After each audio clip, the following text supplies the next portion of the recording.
Dimanche Dixit avec mon Dixit Révélation numéro 7. Alors, je vais mélanger les cartes tout en vous expliquant un petit peu ce qu'est le Dixit pour les nouveaux sur cette chaîne. Et évidemment, je vous souhaite la bienvenue. Alors, qu'est-ce que le Dixit? Le Dixit est un jeu de société à la base, de 7 à 77 ans, vous savez, comme on avait sur nos boîtes avant. Ça m'a toujours fait rire. Et genre à 77 ans et demi, on peut plus, hein, c'est fini. Non, de toute façon, on a Alzheimer, donc c'est mort.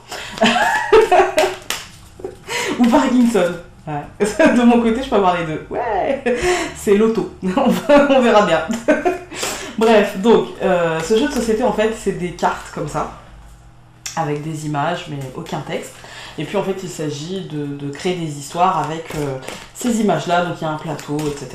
Et puis, ce jeu comporte beaucoup d'extensions. On a des extensions, je crois que j'avais vu jusqu'à 8 ou 9, peut-être même 10, je sais plus. Et c'est pour toute la famille en fait. Hein. Et c'est un jeu, ah bah on en a une, c'est un jeu super simple que j'ai détourné parce que j'ai vu sur la chaîne de Solveig Guir, qu'on pouvait en faire un exercice d'intuition et du coup ça m'a vraiment intéressé de faire ça parce que j'adore les exercices d'intuition. Et nous voilà à la deuxième boîte du Dixit, donc il y a une playlist sur ma chaîne. La playlist Dimanche Dixit. Donc si vous avez envie d'aller voir un petit peu, vous pouvez aller y jeter un œil. Je vous la mettrai là. Alors, nous avons eu cette carte-ci.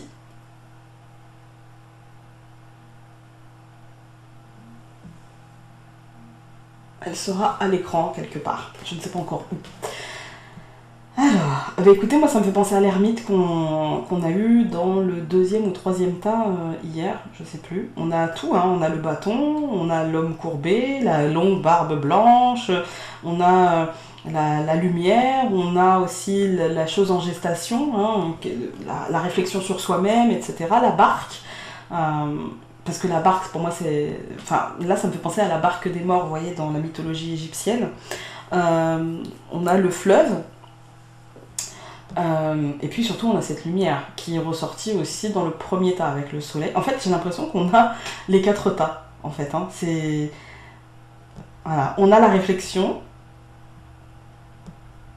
on a en arrière-plan des herbes qui finissent en pointe, telles les épées, telles la reine d'épée, hein. En loin en fait, en sous-jacent en fait, hein, le fait d'être logique, structuré, tranchant, dépourvu d'émotionnel, dans la gestion de ses émotions et en s'en détachant le plus possible pour ne pas réagir ou surréagir d'une manière trop émotive. On a, donc comme je vous ai dit, l'ermite, hein, cette ermite sur cette barque avec cette longue barbe blanche, on a ce soleil. Ouais, ça me fait penser à ce qu'on a eu en fait. Hein. On a aussi la notion de gestation. Dans le oui-non, on avait aussi la notion de gestation avec le Lenormand. On a cette notion aussi de lune, hein, parce qu'on avait aussi la lune. On a cette notion de lune dans l'œuf, en fait, hein, l'œuf, la matrice, vous voyez. On a cette notion de lune. J'ai l'impression que cette carte, elle nous fait un rappel, comme si elle nous signalait à quel point le tirage d'hier était important. En fait, à quel point peut-être tous les tas sont importants, et si vous n'avez pas réussi à choisir, peut-être que ça vous signale que justement tous les tas sont importants pour vous, et si vous avez réussi à choisir, peut-être que ça nous dit que de toute façon, peut-être que hier tout était en corrélation un petit peu, il y avait un peu une énergie commune, l'ermite, la lune, la reine d'épée, le soleil, tout était un petit peu, vous savez, en intériorité qui rejaillit vers l'extérieur, etc. Donc pour moi là ça me parle de ça. Après si je dois interpréter la carte en elle-même, en fait je dirais la même chose, hein. Je dirais qu'on avance en tâtonnant, en se cherchant dans une forme de renaissance en fait, hein, dans une forme de renaissance avec en arrière-plan une structure, une logique, peut-être des choses qui sont ancrées depuis longtemps avec ces rochers. Je sais pas si vous allez bien les voir sur l'image que je vous ai mis, donc je vous rapproche, vous voyez, ça fait comme des falaises un petit peu, du coup ouais, ça fait vraiment, il y a vraiment la notion d'avancer par tâtonnement dans ce truc de gestation.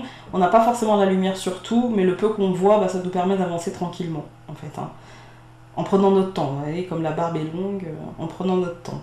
mais en allant vers ce qui est le plus juste pour nous, parce qu'on a le soleil, hein. Qui entoure cette barque et ce personnage et cet œuf surtout. Ouais. Je sais pas ce que ça vous dira, mais moi ça me parle de ça. Ça me dit allons-y tranquillement, avec peut-être un regard plein de sagesse, sans nous laisser déborder émotionnellement. D'ailleurs, on avait dans le Normand Lado, le grand 8 émotionnel, on avait la reine d'épée qui nous conseille justement d'essayer de maîtriser ses émotions, d'essayer de se détacher du drama queen en fait, hein. Et puis encore là, on a justement ces roseaux derrière qui me font penser un petit peu moi à la lame d'une épée. Et en fait, moi j'ai vraiment l'impression, si vous me demandez mon opinion à moi, j'ai vraiment l'impression que cette carte nous fait la synthèse en fait d'hier et nous dit que tout était important et que peut-être tout aura une utilité. Voilà. Dites-moi en commentaire ce que cette lame vous dit et puis on se retrouve demain pour la question du lundi. Salut!